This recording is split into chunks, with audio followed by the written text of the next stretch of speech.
Why is it difficult to forgive? Why is it difficult to receive the gift of Christmas, which is peace?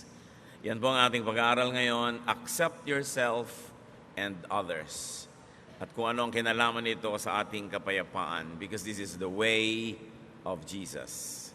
Dear God, thank you for who you are in our lives. Thank you for this extension of life today. And thank you for all the things that you have given us, not only to survive, but also to enjoy life. Patawarin niyo po kami sa mga kasalanan namin. Hugasan niyo po kami at gawing karapat-dapat dahil sa inyong paglilinis. Maging karapat-dapat kaming lumapit sa iyong harapan at mangahas humingi ng pagpapala. Wala kaming patago sa iyo, O Diyos. Tangi ang pag-ibig niyo ang aming pinangahawakan at ang mga pangako niyo na kami inyong bibigyan ng mga kailangan namin sa buhay.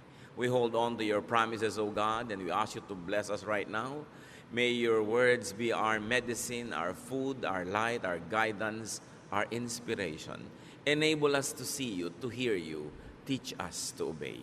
Father, we thank you, asking you to bless even those people who are not with us right now. Bless them in your very special and personal way. And may your mercies abound. And as we grow in the knowledge of you, may we become more and more like your Son, Jesus. We thank you. We honor you. Sit on your throne of power and glory and dispense wisdom and blessings to your people. In the name of Jesus, your Son, our Lord, we pray.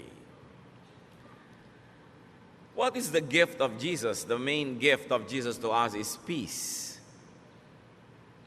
John 14:27, peace I leave with you, my peace I give you. I do not give to you as the world gives. Do not let your hearts be troubled, and do not be afraid. Ang centerpiece po ng mga katuruan ng Panginoong Jesus tungkol sa kapayapaan. If you're going to analyze the major theme of the Lord's messages, it's about peace. Kaya siya nagpagaling ng mga may sakit, kaya siya nagpalaya sa mga masasamang espiritu, kaya siya nagtuturo ng lahat ng magagandang asal ay para sa ating kapayapaan.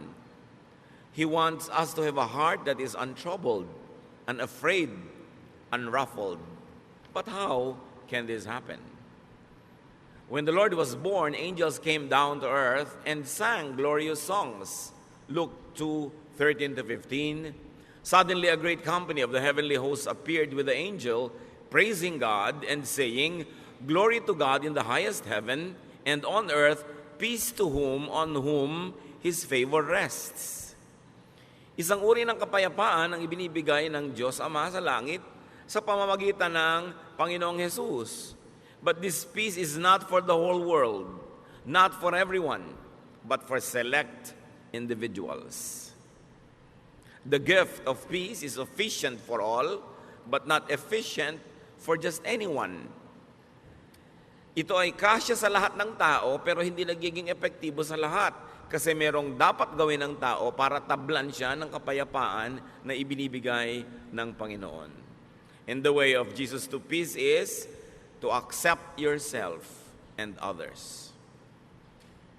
Gusto natin magkaroon ng kapayapaan na yan, gusto nating matahimik ang buhay, pero paano ba yun nangyayari? Dapat matutunan nating tanggapin ang ating mga sarili at ang ating kapwa. First, discover your wholeness and that of others. Isang malaking kasinungalingan, kulang ka, mali-mali ka, giba-giba ka, sira-sira ka. It's a lie when people are raised up to think that they are missing so many things in themselves, that they are damaged, and that they are nothing but a wreck. Genesis 1:27, so God created humans to be like Himself. He made men and women. So men are complete, women are complete, people are complete. They're whole, buo, hindi kulang.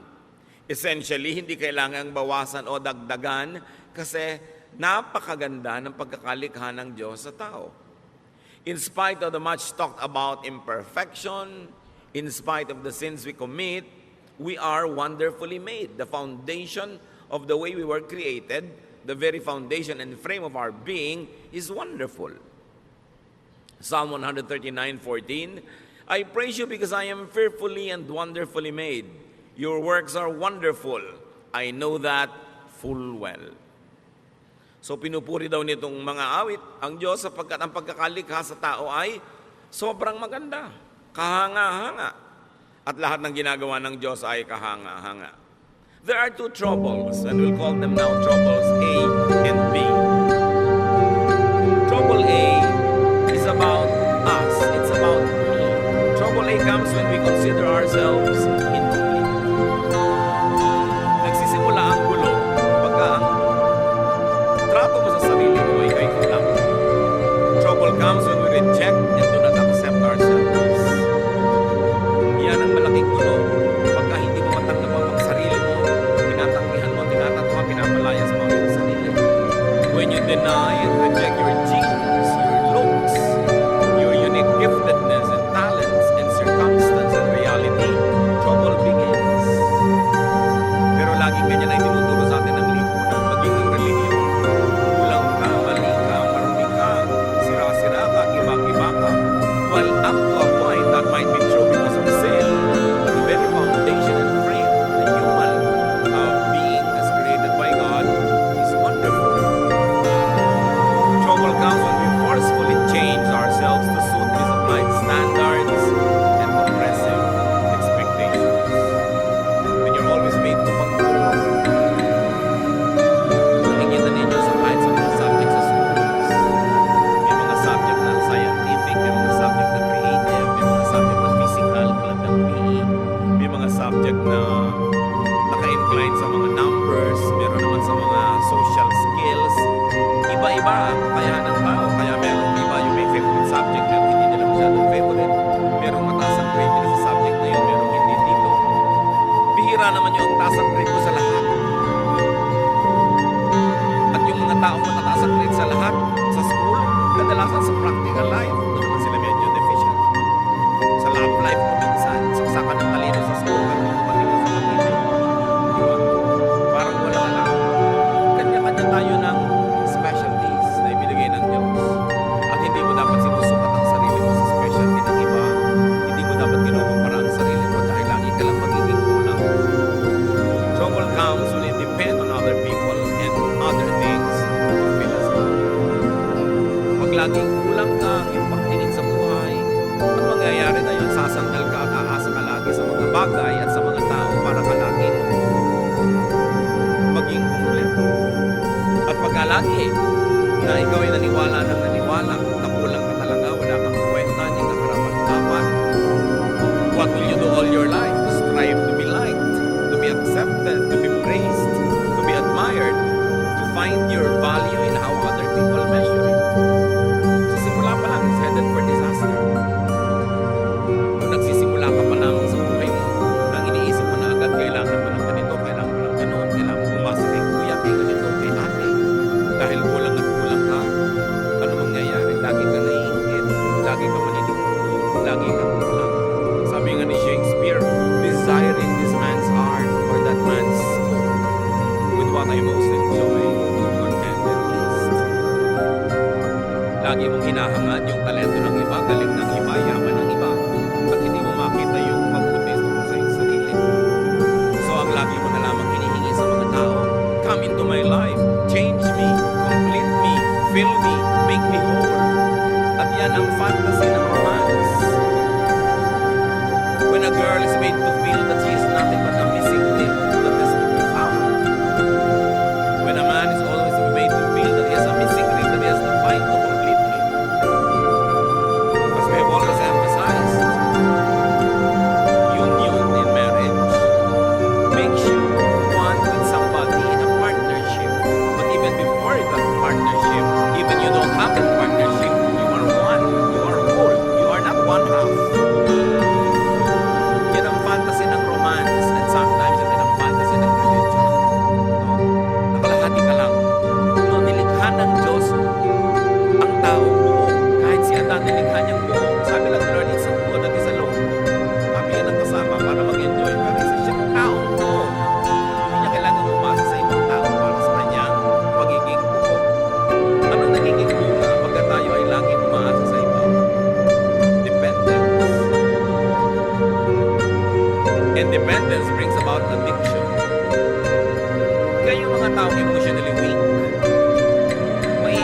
isang tao, siyempre sisimula maganda yung pag-ibigan.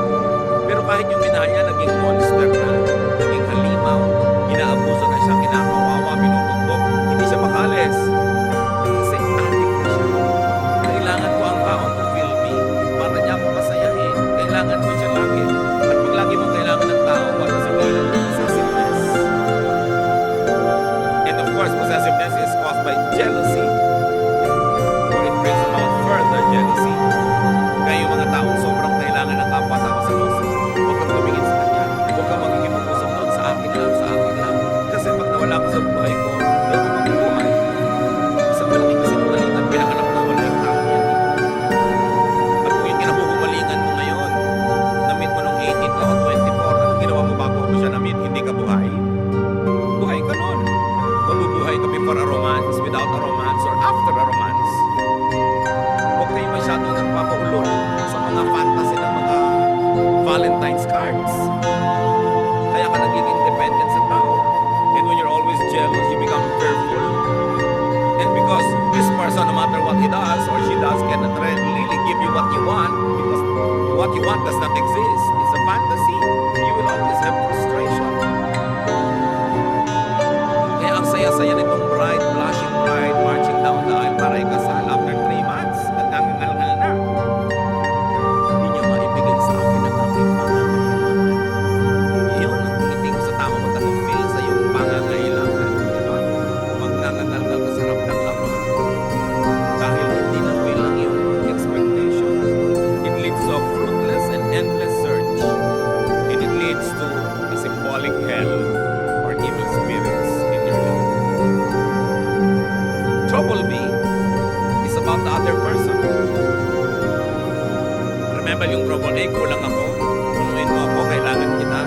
Trouble B naman comes when we consider others, especially people close to us, as incomplete and substandard. Daddy, kulang ka. Husband, kulang ka. Kailangan punuin kita. Wala kang utak. Ako ang may utak. Ilalagay ko yung wisip ko sa loob ng utak mo. Diba? Wala kang diskarte. Ako meron. Hindi ka marunong. Ako meron. Ito ang lagi natin ginagawa sa mga partner. Ginagawa ng parents sa mga anak. Anak, hindi mo alam kung anong bagay sa'yo. Huwag kang mag-aral niyang arts. Walang pera dyan. Mag-ano ka, pity. No? Yung marunong ba yung magulang doon sa anak kung ano yung gusto ng anak? Lagi natin sabihin, akong nakakalam niyan, hindi ikaw. Ang mga sons and daughters, marunong pa rin sila sa magulang nila. Dapat ganitong palakad ng bahay natin, ganitong palakad ng ating mga pamumuhay. Mga kapatid na hindi magkasundo. Dahil dapat ganito makamukha kita. Mga magkakaibigan. Huwag mong kainin yan, nagkakainin natin yung gusto ko, yung gusto ko ang kita. Kulang ka, ako puno, kulang kita. Another lie. Kasi kung puno ka, puno rin yung kapwa mo. Trouble becomes when we reject them or accept them only partially. Mahal mo lang yung anak mo kung kamukha mo. Mahal mo lang yung anak mo kung yung mga talent niya, yung gusto mo pag iba na yung talent niya, ayaw mo na siya, so hahanap ka na yung mga anak mo dito na kamukha mo. Trouble be when we comes when we feel other people with ourselves. Hindi dapat ganyan ang kulay na isinusuot mo. Dapat ganito. Hindi dapat ganito. Dapat yung standard ko. Now, when we are raising children, that's all right to set standards. Kasi blanco sila, walang kaalam-alam. Pero oras na yung tao na de-develop na yung personality, we allow them to be how God wanted them to be. Kung paano sila nilikha ng Diyos. Kung ano yung talentong ibinigay sa kanila, yun ang dapat natin silang bigyan ng laya na hanapin nila. Yung kanilang buhay doon sa talento, sa hilig, sa galing na ibinigay sa kanila ng Diyos. Trouble becomes when we force them to change to suit our taste. And all of this, major issues happen between husband and wife. Ang pag-aasawa ay isang walang patakarang pagtanggap. Hindi siya isang reformatory institution na iibahin kita. Babaguhin ka ng aking pag-ibig. Sa teleserye lang yon, walang nagbabago. So kung hindi mo gusto yung buong-buong tao, wag mong pakasalan, inaasahan mong mababago mo. Ngayon kung nagbago siya dahil siya ay naging sumusunod rin sa Diyos, nagkusa, bonus. Pero hindi mo kayang baguhin ang isang tao. Yung let me change you, let me fill you, let me refit you to fit my fantasy. You know what's wrong with that? There will be domination. Dodominahin mo ang iyong kapwa. Because for you naman there should be conquest. Therefore, there will be colonization. You colonize the other person's brain with your thoughts. Gusto mo mag-isip siya tulad mo. Gusto mo thoughtful siya sa ganitong bagay. Hindi niya kakalimutan ng ganitong bagay. Hindi siya maalalahanin. Although it's not an excuse, pero generally speaking, di ba, mas mahilig yung mga babaeng makaalala ng mga anniversary, mga birthday, pati sa iksi na mga relasyon ngayon, monthsary na lang eh. Kasi baka hindi na makaabot ng anniversary na isang taon. Weeksary, no? Baka mamaya may hoursary pa. So, mas particular talaga yung mga babaeng maalalahanin. Lagi na lang gusto maalala yan ni husband. Although, mag-effort naman yung mga husband maalala. Pero dapat mong tanggapin na iba ako, iba siya. Maalalahanin ako, siya hindi. Pero may iba siyang katangian. Pag gusto mong baguhin ang kapwa mo para maging kamukha mo, kamutin lahat ng kati mo sa buhay kung saan siya makati, di ba gagamitin mo lang siya, hindi mo siya tinatanggap bilang tao. And this is the problem in marriage. Because the moment you try to dominate another person, natural instincts will surface. There will be resistance, rejection. There will even be subversion. Laging gustong-gusto mo, ganito siyang oras umuwi. Laging ginagabihan, talaga lang to subvert you para hindi ka makapanaig. Idine-defend kasi nung tao yung kanyang sariling pagkatao. There will be defense. And sometimes there will even be offense. Therefore, warfare. Hell again, evil spirits plaguing your life. What is the way of Jesus to peace? Accept yourself. Great peace follows when we accept ourselves. It does not mean that we will not improve ourselves. It does not mean that we will allow ourselves and tolerate ourselves to be sinful and to be wrong and to be substandard. But you begin everything by accepting yourself. We become more comfortable with ourselves in relation to others. Kasi buo ako, buo siya. Dapat ganun yung dynamics ng relasyon. Hindi yung kulang ako, punuin mo ko. Or kulang ka, pupunuin kita. No, pareho kayong puno. We become more comfortable with ourselves when we are alone. Isa yan talaga sa mga pinakamalulubhang sakit ng maraming Pilipino. Hindi kaya mag-isa. Hindi makakain mag-isa, hindi makalakad mag-isa, hindi maka-enjoy mag-isa. We dread aloneness. And we become like clinging vines. And when you become like a clinging vine, you will choke people around you. Yung lagi kailangan nandito ka, nandito ka, nandito ka. Paano ka mga tao active, may mga gagawin, may mga hinahabol na mga pangarap, kailangan lagi silang nakapaligid sa'yo para magkaroon ka ng kahulugan. Kailangan maging komportable ka sa sarili mo kahit ka mag-isa. There are times when may mga kasama ka, enjoy, but you must also enjoy aloneness. Kasi kung talagang gusto ng Lord na lagi kang may kasama, dapat nilikha kang may mga kakambal, yung kabit-kabit kayo. Yung hindi kayo nagkakahiwa-hiwalay. Di ba pag may pinapanganak pang ang kambal, ino-operahan pa natin para magkahiwalay? Dahil mahirap yung may kakambal. Ngayon, kung may kakambal ka emotionally, hindi ka na inom ng masarap na inumin kung hindi mo kasalo sa iisang straw ang kung sino man. Di ba? Miserable ka nun. At gagawin mo rin yung taong miserable dahil lagi mo siyang hahanapin, nandiyan ka kasi iinom na ako. Kailangan matuto rin tayo ng healthful aloneness. But when you cannot accept your own self to be your own companion, how can you be a companion to others? Kailangan yun ang sanayin natin. Walang mga tao ngayon, I will enjoy this alone. Kasi yung paghahanap ng kasama ko minsan ng malaking kapahamakan, kahit sino na lang tuloy na pwedeng sumama, isasama, para huwag lang mag-isa. Self-acceptance is the foundation of self-love and self-appreciation. Hindi yan masama. Anong sabi ng Panginoong Hesus sa Mark 12:31? Love others as much as you love yourself. No other commandment is more important than this. So we are not being forbidden to love ourselves, but we are only being reminded, yes, love yourself, but in the same way, love others also.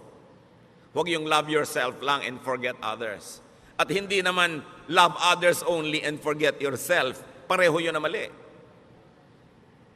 Irespeto mo ang kapwa mo, irespeto mo rin ang sarili mo. Hindi naman yung binabastos ka na, ang respeto mo pa. Hindi ka na nire-respect. Mahal mo ang sarili mo tulad ng pagmamahal mo sa iba. Why? Because you cannot give what you do not have. How can you understand others when you don't understand yourself? How can you be kind to others when you're not kind to yourself? How can you love others when you don't love yourself? Self-acceptance is the foundation of self-tolerance. At mahirap to be intolerant to your own self. May mga tao, lactose intolerant. Hindi sila pwedeng uminom ng gatas. Kung intolerant ka sa sarili mo, yung sarili mo hindi mo matanggap, hindi ka pwedeng mapag-isa, ano mangyayari? And self-acceptance is the foundation of genuine self-forgiveness.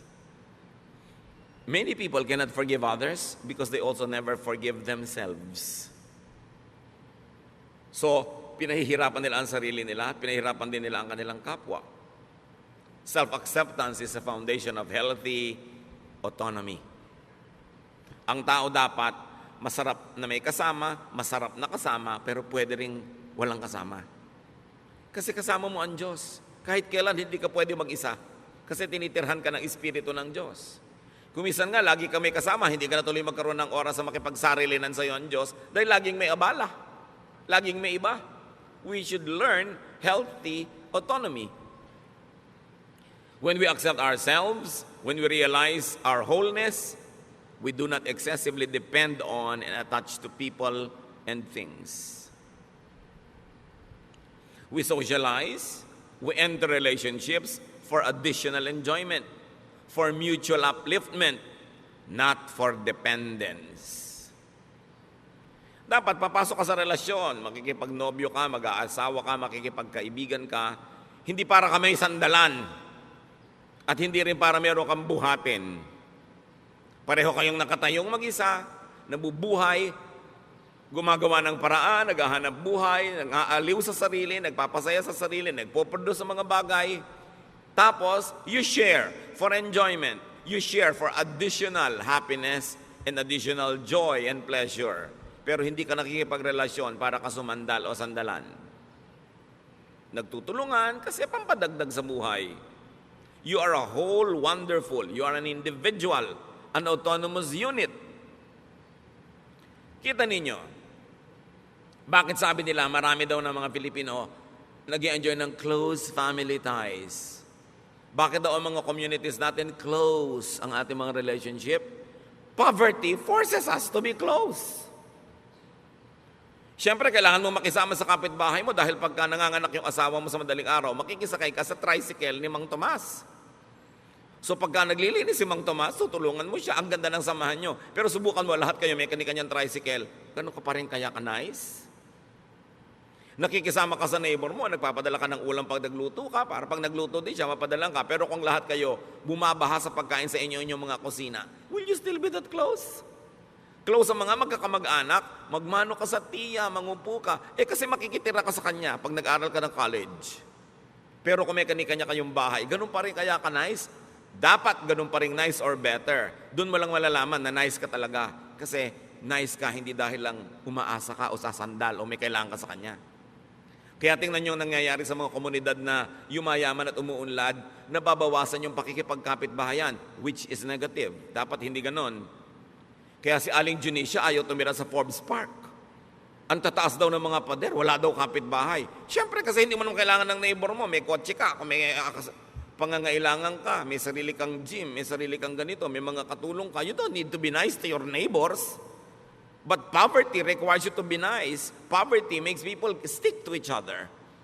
Now, translate that to emotional poverty. When you're emotionally poor, you always want people around, you will cling because you need and you want help. Kaya dapat mapayaman mo yung sarili mo emotionally to the point na, I don't need you to live, but I want you to be around because I have a lot of love to give to you and because you are nice and I enjoy your presence. Pero hindi dahil hindi ko po maiwan ang asawa ko kasi wala po akong hanap buhay. So kung meron ka pala, iniwan mo na matagal na, no? So hindi ka lang nandyan dahil love mo siya kasi nakasandal ka. So ina-advise ko nga kahit sa mga babae, magnegosyo kayo, maghanap buhay kayo, para kung talagang hindi nyo matiis, binubusan kayo ng kumukulong tubig, pinapakuan kayo sa inyong bungo, ginagapos kayo sa langgaman, malayasan nyo. Hindi ako makalayas dahil wala akong kakainin, wala akong gagasin. So hindi mo lang kananya dahil mahal mo kasi dependent ka. At kung economically dapat autonomous ang tao, dapat autonomous ka rin emotionally. Hindi ibig sabihin, magpapader ka na, hihiwalay ka na dahil hindi mo na kailangan. Pero pagka hindi mo kailangan yung neighbor mo, tas hindi ka pa rin nagpader, nakikipagmabutihan ka pa rin, ibig sabihin, genuine. Yung pakikipagmabutihan mo, walang ulterior motive. Kaya sobra ang pakikisama system natin sa Pilipinas kasi umaasa tayo sa kapwa. Kaya tingnan nyo yung mga financially independent, hindi na masyadong nakikisama. Kasi hindi ka na nila kailangan. Pero hindi yun ang dapat mangyari. Hindi kita kailangan, pero nakikisama pa rin ako sa iyo kasi nice ako talaga at nice ka rin naman at mas masarap yung buhay na magkakasama tayo. Yun yung si Adan it's not good to be alone. Pero pwedeng alone. In other words, people are additions to our happiness, not a wall to lean on. Kung yung titingnan yung mga asawa, kamag-anak na naandyan lang kasi dapat kong asahan. Strive to be autonomous. At saka yung mga asawang babae na walang ka-income pero tumanda na kayo, nagka-losyang sa pagtatrabaho sa bahay, ang totoo niyan, dapat binibigyan kayo ng allowance ng asawa nyo na inyo talaga. Di ba? May allowance sa mga bata, but ang wife walang allowance. Ang ibinibigyan mo, pamalengke. That's for all. Yung siya, paano? Di ba? Tapos birthday niya, reregaluhan mo pa ng magandang kaldero para maipagluto ka na naman niya ng masarap. Bibigyan mo ng kalan, ng refrigerator. Ang wife, pag nireregaluhan, yung pangkanya, hindi yung panglahat. Kasi regalo mo rin sa sarili mo yun kung kalan. Diba? Kailangan yung pangkanya. At kung sasabihin, ako naghahanap buhay, subukan yung mga wives, huwag kayong gumawa sa bahay. Kung may isuot yung mga asawa nyo pagpasok sa opisina, kumedat ng pagkain, siya ang magbayad ng mga Meralco, pumila sa mga bayarin na tubig, subukan nyo. Kaya dapat yung mga wives may sariling allowance yan. Para hindi naman kung bigla gusto kayong layasan, walang pamasahe. Gusto magpakamatay, hindi makabili ng lason. Kasi talagang walang kapera-pera. You should strive to be autonomous. So that you say, husband, I stay because I like, not because I need you. Not because I depend on you. It's a distorted kind of relationship. So poverty reduces people. Emotional poverty also reduces people. Kaya dapat pinapaunlad mo yung buhay mo economically, pinapaunlad mo yung buhay mo emotionally, kaya mong tumayo sa sarili mong mga paa kasi nilikha ka ng Diyos buo. Tingnan niyo yung babae na nakapanayam ng Panginoon sa balon. Paborito kong karakter na to kasi yung buhay niya talagang tayo yun John 4:15-18.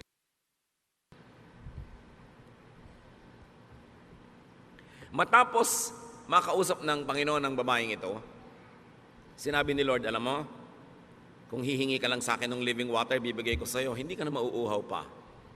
The woman said to him, Sir, give me this living water so that I won't get thirsty and have to keep coming here to draw water. He told her, Go, call your husband and come back. I have no husband. She replied. Jesus said to her, You are right when you say you have no husband. The fact is, you have had 5 husbands, and the man you now have is not your husband. What you have said is quite true. Bakit inungkat ng Panginoon yung tungkol dito sa mga lalaki sa buhay ng babaeng ito? Kasi sabi ng babae, bigyan niyo po ako ng living water. Yung hindi na ako mauuhaw uli. I want this living water so I won't have to be thirsty again. So the Lord had to tell her what she did not need. The point Jesus was making, the woman had been deceived into believing that she was incomplete and that she needed men to complete her. Sabi niya, gusto mo maging complete? Tanggalin muna natin yung mga abala sa utak mo. Tawagin mo yung asawa mo. Wala po ako asawa. Tama ka. Kasi yung 5 lalaki nagdaan sa buhay mo, hindi mo mga asawa. At yung lalaki ngayong nasa buhay mo, hindi mo rin asawa. Bakit ang dami mong lalaki sa buhay? Kasi akala mo, hindi ka mabubuhay nang walang lalaki. Kaya nakaka-anim ka na. 30 years from now, siguro magiging 4 na po na yan. Hanggang kaya siguro ng naturalesa mo, dadami pa yan ng dadami hanggang magkalasog-lasog ka na. Tapos mamamatay ka na lang, hindi mo pa nakita yung hinahanap mo. Kasi akala mo, makikita mo sa romance. Sabi niya, ang tunay na kailangan mo, nasa kalooban mo lang, kailangan mo ma-rediscover dahil yung tubig na yun nasa loob mo, bukal. Tanggalin mo yung bara para bumalong, lumabas yung tubig, at hindi ka na mauuhaw kahit kailan. Huwag kang umigib kung kani-kaninong balon, sumalok kung saan sa ang ilog, kasi lagi ka lang mauuhaw. Because you think that you need people to fill you, it leads to addiction, and it becomes hell. Iba-iba lang tayo ng mga addiction. Yung iba, ang addiction nila, bag. Umaapaw na yung bahay nila, wala ka na matulugan sa dami ng bag ni Mrs. Huh? Hindi na sila makapamili ng masarap na pagkain dahil puro bag. Kung pwede lang sanang isigang, iihaw, ilagay ang mga bag na yan. Busog pati kapitbahay. Iba-iba lang. Si Mr. naman, kuminsan ng addiction, kung barel o belt o pomada, no? Kung ano man yon. Kanya-kanya tayo ng mga addiction. There's a sense of incompleteness. An addiction to things and to props and to money.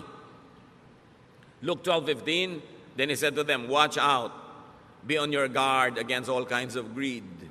Life does not consist in an abundance of possessions. Then, alam nyo, ang buhay, hindi yan pinupuno ng mga ari-arian. At yung possessions na yan, bagay man o tao, tulad ng babae na to, nakakaanim na ng asawa. Sabi, hindi yan ang buhay. People get deceived that they need many things to be whole.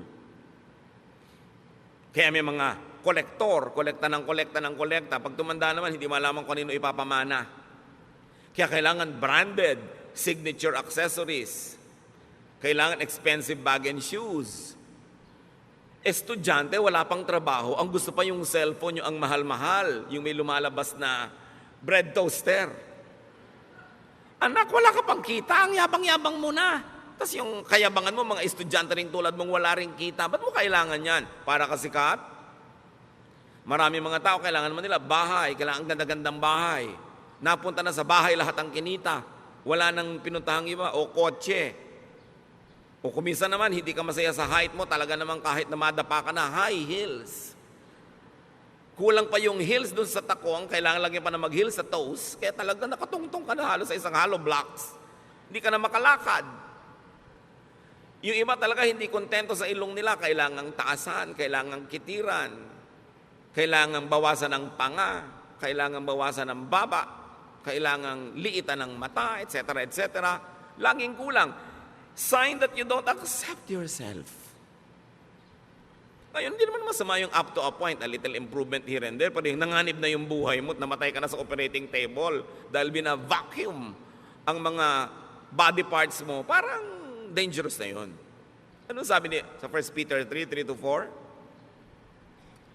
Don't depend on things like fancy hairdos or gold jewelry or expensive clothes to make you look beautiful. Kita nyo yung look. Actually, hindi ka beautiful. You only look beautiful. Sabi niya, be beautiful in your heart by being gentle and quiet. This kind of beauty will last, and God considers it very special. O huwag nyo namang lihim tanggalin yung mga baon-baon yung hikaw. Hindi naman masamang maglagay, pero sabi, huwag nyong iasa ang kagandahan nyo dyan sa mga yan. Kayo, maganda na yung karakter nyo, meron pa kayong konting pampa-enhance, nice. Pero kung nagiging mitya na ng inyong buhay, ang hirap-hirap magbayad at hulugan, titigilan nyo ang mga kahangalan na yan. Sabi ganon. Alam nyo ang tunay na magandang babae, sabi yung mabini, yung banayad at tahimik. So anong tawag sa mga madadaldal at maiingay na babae? Bahala kayo. Di ba? Sabi ang kagandahan niya nandyan, yung matining ang loob, matibay ang loob, maganda ang kalooban. Yan ang gandang pinapahalagahan ng Diyos at yan ang gandang hindi kumukupas, hindi na i-snatch, hindi na nanakaw at hindi huhulugan sa Bombay. Sabi, kailangan ganyan na tinitingnan mong beauty. Templadong katahimikan. 1 Timothy 6:8-10. So we should be satisfied just to have food and clothes. Ibig sabihin, we should be satisfied with basic things. People who want to be rich fall into all sorts of temptations and traps. Yung rich, pwede niyong palitan ng people who want to be beautiful or sexy or fairy white, o kaya people who want to be tan. Lahat ng gusto niyong palitan sa inyong sarili fall into all sorts of temptations and traps. They are caught by foolish and harmful desires that drag them down and destroy them. The love of money, or you might say the love of other props, the love of cosmetic surgery, causes all kinds of trouble. Some people want money so much that they have given up their faith and caused themselves a lot of pain. Kung kailangan, tanggapin mo yung sarili mo. Kung may konti ka lang may improve na hindi sobrang magastos, hindi dangerous to your health at easy to maintain, pwede. Pero kung magiging pasanin mo sa buhay, yung sa dami ng operasyon mo sa mukha, tawang-tawa ka na, sabi mo pa. Kasi hindi ka makatawa dahil mapipilas yung pisngi mo, parang kawawa ka naman. Di ba?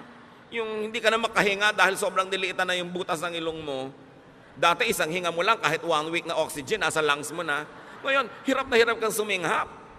Para ka ng bisugo na tinanggal sa tubig, ang hirap naman nun. Diba? So dapat yung easy to maintain. Huwag yung kung ano pinaglalalagay mo sa loob ng katawan mo, tapos pagka lumilindo, lumilipat-lipat kung saan-saan, nakakaiba-iba korte ng katawan mo. Tapos, wala namang maawa sa'yo. Ang totoo, halos walang maawa, although kawawa. Kasi alam nyo yung iba kung di naawa, inggit. Kasi naglagay ka, nadaig mo sila kahit sandali lang, kaya ikikriticize ka. Kung gumanda ka naman bigla na gano'n, pag-uusapan ka, hindi naman ganyan ang itsura niya. Tingnan mo yung litrato niya noong high school. Yung ilalagay pa sa Facebook, yung litrato mo talaga noong high school. Bistong-bisto ka na parang airport tarmac talaga yung ilong mo noon. So, maawa sa sarili. You know? Do not make and do not allow people to think that they are incomplete and that they need you to be whole. So una, huwag mong papaniwalain ang sarili mo na kulang at kailangan mong iba para to be whole. Yung iba sobrang pinapamiserable lang yung mga unmarried people, akala nila ang complete lang yung married. Paano yung unmarried? Kabiyak? Kaputol? Kaya yung kabiyak, dinedefine natin yung sa kasal, kabiyak ng partnership. Hindi siya isang kabiyak na tao. Buong tao siya, may asawa siya o wala. Pero sumasali siya sa isang partnership kung saan siya nagiging kabiyak ng partnership na yon. Which is God glorifying and which to most people is suited and nice. But not for all. So pagka pinresyo nyo ang inyong sarili, mga kapatid, na laging punuin kayong sarili nyo dahil sa sinasabi ng mundo, sinasabi ng advertising, sinasabi ng mga kung sino-sino, this will pressure and tire you. Pagka rin meron kayong laging pinasandal sa sarili nyo, hindi na kayo makakapahinga. This will disempower them also. Kaya yung mga hindi makakain habang wala yung husband, bakit dala ba niya ang lalamunan mo? Diba? Yung ano yan blackmail para umuwi ka sa oras, which is good, nag-asawa ka rin lang, uwiin mo na maaga para sabay kayo, pero hindi naman yung talagang nakaabang doon at may kandila pa to make you feel guilty dahil wala ka pa. Paano kung talagang wala ka pa, may kailangan kang gawin? Minsan yan mga blackmail na lang no? Minsan, ang sarap siyempre nung family, kumakain lagi sabay-sabay, very ideal, parang sine. Pero sa tunay na buhay, siyempre may nata-traffic, may nag-overtime, merong may kailangan gawin, it can be very oppressive pag laging gusto nyo yung mga ganun seremonya. Masarap yun paminsan-minsan at pag natural at likas, pero pag pilit na, it becomes oppressive. Pag laging ganun ang pamamalakad mo sa iyong pamilya, anong gusto ng mga anak mo lahat? Makawala, mag-asawa ng maaga, tumakas, para lumaya. Kasi maraming opresyon. So, parents, spouses, do not drill into people's minds that they are incomplete, that they are defective or unfit or ugly or poor. Alam niyo kung sino gumagawa nun? Advertising. Hindi dapat ginagawa yun ng magulang. Kulang ka, kailangan mo itong produkto namin. Kaya mga magulang, ganito lang ang grade mo, ganyan lang ang grade mo. Kung nakikita nyo that they're doing their best, meron sila sigurong ibang kakayanan. Huwag silang paghanapan ng wala sa kanila. So, to have peace, accept others. Romans 15:7, accept one another, just as Christ accepted you.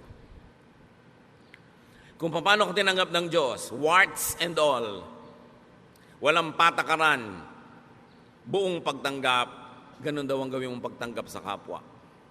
But instead of accepting others, we insist on reforming them. It's God's work, not our work. And we reject them when they don't comply with our specifications. Kaya marami mga tao, lumalaki sila emotionally sick because their own parents reject them. They are compared with another sister or a cousin or a classmate or a neighbor, and they feel rejected. And once rejected, people also tend to reject others because they become defensive. Kaya ang dami mga tao emotionally poor. Kaya yung mga nare-reject na ganyan, meron lang isang magpakita ng konting kabaitan na regaluhan ng choknat ng 3 araw na sunod-sunod na in love na. Paano? Uhaw na uhaw sa acceptance. Bakit yung maraming mga anak nahuhumaling sa mga kabarkada? Because they are accepted. Madalas naman kasi yung basis ng acceptance nila, mali, no? Kahit ano na lang, mas baliw ka nga, mas accepted ka, mas sikat ka. That's a wrong kind of acceptance. But nevertheless, what does it tell us? Our kids want to be accepted. Kaya ayaw umuwi.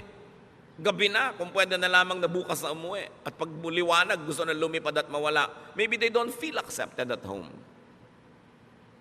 Kasi gusto mo may anak ka na maiparada sa community, maipagyabang. Hindi mo tanggapin, mahalin, linangin yung anak mo kung ano man siya. 1 Corinthians 7:7, sabi ni Paul, I wish that all men were as I am. But each man has his own gift from God. One has this gift, another has that. Sabi niya, kung ako lang masusunod, gusto ko lahat kayo katulad ko eh. Pero, di naman pwede yun. Bawat isa, may kanya-kanyang tinanggap sa Diyos na kakayanan. At kung ang Diyos sa kanyang kasunod ay piniling ibigay sa iyo kakayanan A, therefore wala sa iyo yung kakayanan B, sa iba naman yun ibibigay. Pero pag hinahanap mo yung B kay A, ang gulo ng mundo. The tendency is for us to want to make all others conform to our will. Kaya marami mga asawa, iniiwan ng asawa nila kasi hindi nila tinatanggap yung asawa nila kung ano yung asawa nila. Lagi gusto nila maiba. Accept individual and personal differences. Kung hindi ka masaya sa talent ng anak mo, ng asawa mo, ng kapatid mo, accept na other abilities. Lahat ng tao may abilidad, may ability. Kailangan lang tanggapin mo na yung kanya. Huwag mong pilitin na yung anak mo ayaw mag-dentist, hindi ay mag-dentist tulad mo. Nagmana siya siguro sa ibang lolo, sa dinami-dami ng lolo at lola sa ibang genetic mo. Hindi naman laging sa'yo lang kukuha yan. Romans 41, accept him whose faith is weak without passing judgment on disputable matters. Here sabi, accept religious differences. Accept spiritual differences. Not everybody is as mature as you. Not everybody has the same tendencies to apply a biblical verse the same way as you do. Sabi din sa Romans 14:1, tanggapin ninyo yung pagkakaiba-iba maging sa inyong spiritualidad. Hindi pwedeng uniform. Kasi iba-iba nga ang tao, iba-iba ang fingerprint. Romans 12:10, love each other and honor others more than you do yourself. So, find, accept, celebrate, and honor the true, the good, and the beautiful, so to speak, in every person. Bakit hahanapin mo yung iba, yung wala? I-emphasize mo yung napapangitan ka, may maganda sa kanya. Acceptance of others is a foundation of love, of appreciation, of tolerance, and even genuine forgiveness. And here we go to the heart of the matter. Yung iba nagtatanong, bakit mo nagpagin na ako pero may pain pa? Bakit nagpatawad na ako pero may amoy, may guilt? You haven't forgiven. Probably you have only stopped being hostile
It takes a new mindset to appreciate and obey this.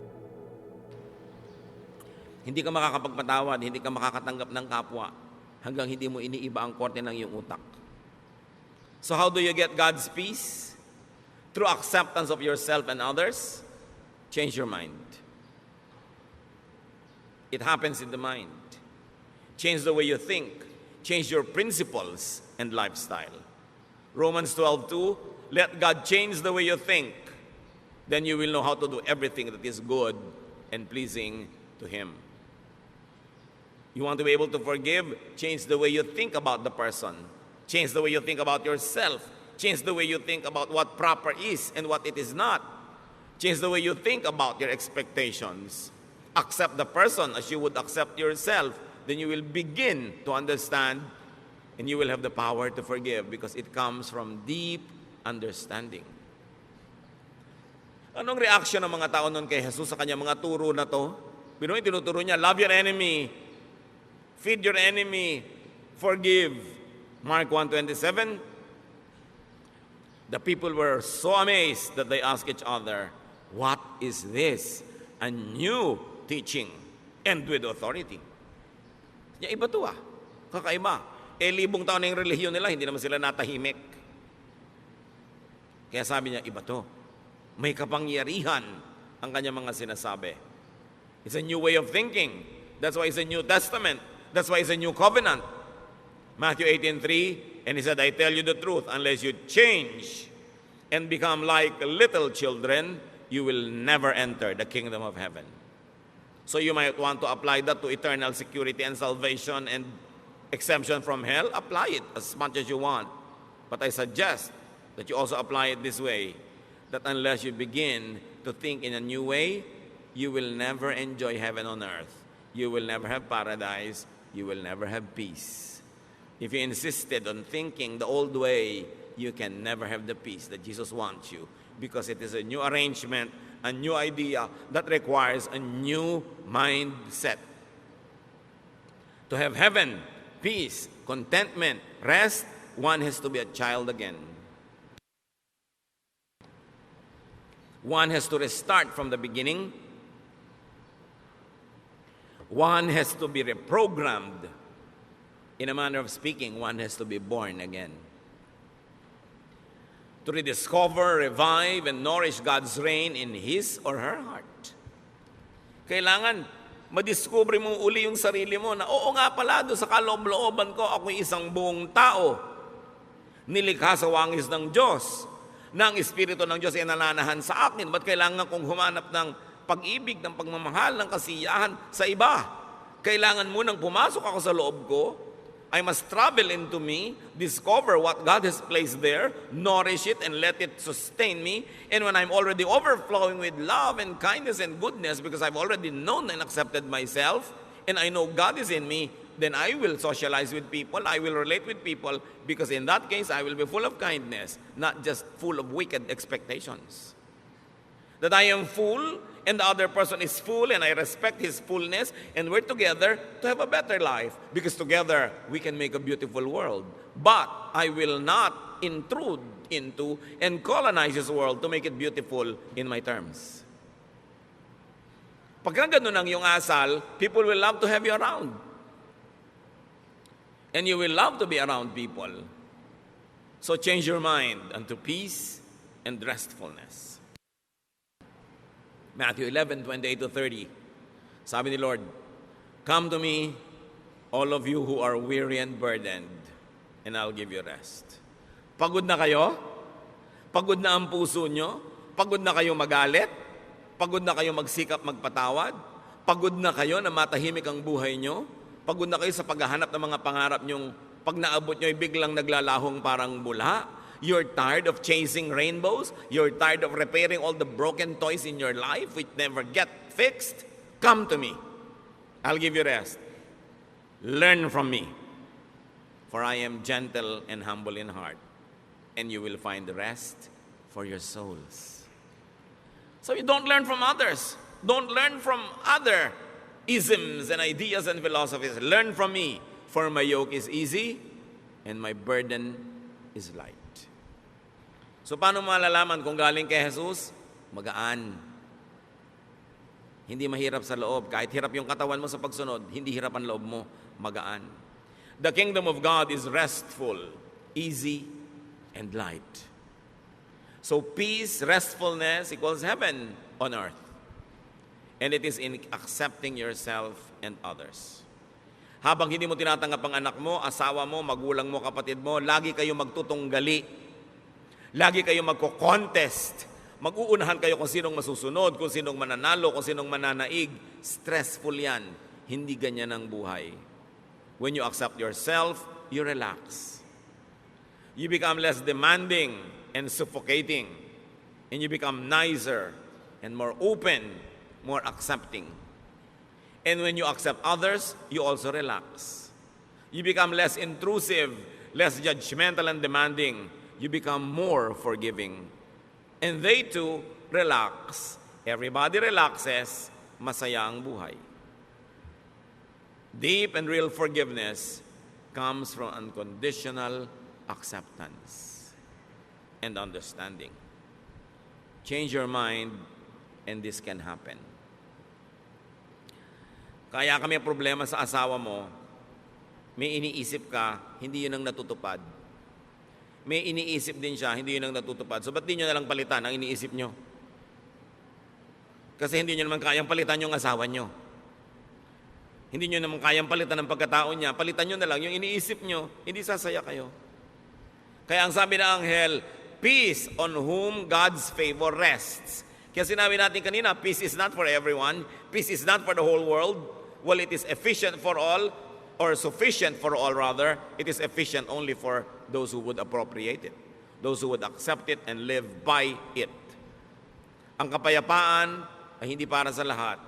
Ito'y para lang doon sa willing na baguhin ang kanilang pamamaraan ng pag-iisip, baguhin ang style nila sa buhay, tanggapin ang mga sarili nila and improve from there, tanggapin ang kapwa nila, hanapin kung ano yung totoo, maganda at kaibig-ibig sa kapwa, contribute goodness to others, but do not colonize their minds, then there will be peace on earth. Ano mga kapatid, ang hindi nyo matanggap tungkol sa sarili nyo, hanggang ngayon, tanggapin nyo na, huwag kayong tatayo dyan ang di nyo pa tinatanggap, kasi sayang naman ang pagod na lalamunan ko dito. Diba? Kailangan tanggapin nyo yan, kasi sayang din na magiging pagod yun noong araw, at patuloy pa magiging pagod yun habang buhay, itinatago nyo yung kung anong totoo sa buhay nyo, ba't di kayo magpakatotoo? Diba? Yung, lalo kung may edad na, huwag na kayo masyadong magkapal ng foundation. Lagi nakahalata kasi pagtawa nyo, nagkakrak-krak dito. Para kayong moryones. Diba? Yung manipis na lang. Ganun talaga tumatanda ang tao. Diba? Alangan namang tumanda ka, mukha ka manyika. Mapagkakamalang kang mangkukulam. Dahil ba't hindi tumatanda ang itsura mo, tanggapin nyo lahat yun. Accept the force of gravity. It rules us all. So, natural lang yun. Tanggapin nyo yan. Yung mga asawa nyo, tanggapin nyo talagang lumalaki na ang tiyan ni mister. Hindi ba? Pagka naman lumiliit yung tiyan niya, ninenervyos kayo, baka may nililigawang iba. Yung, tanggapin nyo yung anak nyo. What about you? Can't you accept? Accept it. Kasi yan kayo eh. Para kayo matahimik. Now, if you want to improve, improve. Now, accept everyone else around you. Gusto nila mag-improve? Pwede siguro kayo mag-suggest, magbigay ng konting mga clues how you might want to contribute to that growth, but don't impose. Huwag niyong pilitin. Bigyan niyo siya ng space niya, ng time niya, para hindi kayo layasan at layuan. Kasi ang tendency ng tao, pag kinocolonize natin yung brain nila, gusto nilang lumayo. Kaya maraming maaga nag-aasawa, walang kamalay-malay yung magulang, gusto lang pala talang takasan ng anak nila. Hindi lang maamin. Kasi nadodomina, napipilipit sila, yung nawawalan sila ng pagkatao, ginagawa sila mga manyika, ginagawa sila mga puppet. Kailangan palayain mo ang kapwa mo, kahit mo siya pakain, kahit mo siya dependent. Dahil lahat naman tayo, pakain lang ng Diyos. No? Talagang lahat naman ng mabubuting bagay sa Diyos din ang gagaling. So, dapat I volunteer to accept you. Hindi yung you must accept me. Baligtad yun, ha? Yung pagtanggap sa kapwa, bino-volunteer mo yun, but you don't demand to be accepted. Dahil pag i-demand mo, ide-demand din niya, magkakagulo uli ang mundo. That has to be volunteered. And what is important? Tanggapin natin ang mga katotohanan, baguhin yung mga pwedeng mabago, improve yung hindi yung pwedeng ma-improve, pero yung talagang nandyan na, live with it and learn to be happy with it. And also with your loved ones. Ama namin sa Diyos, sa langit, aming Diyos, salamat po dahil tinatanggap nyo kami. Salamat dahil nilikha nyo kami na wonderful, not to our credit but to yours. Salamat nyo likha nyo kami, Lord, na great, because you're a great God and we are in your image, therefore there must be greatness in us. Turuan mo kaming mahanap yun, ma-celebrate yun, at tulungan mo rin kaming mahanap yun sa kapwa namin at ma-celebrate din namin yun. Magbulay-bulay tayo mga kapatid sa mga personal application na ating mga pinag-aralan. At sa ilang sandali, take your time. Pag-isipan, ano nga bang mga dapat ko talagang tanggapin? At yung mga pwede kong baguhin para baguhin, di mabago. Don't demand others to change. Pray for them, inspire them, and they should change on their own as God enables them. Dear Lord, speak to us, enlighten us. Let's be alone with the Lord, some silence, and rise from your seat later on, freed from all of this needless oppression, so that we can enjoy life and we can be enjoyable companions to others.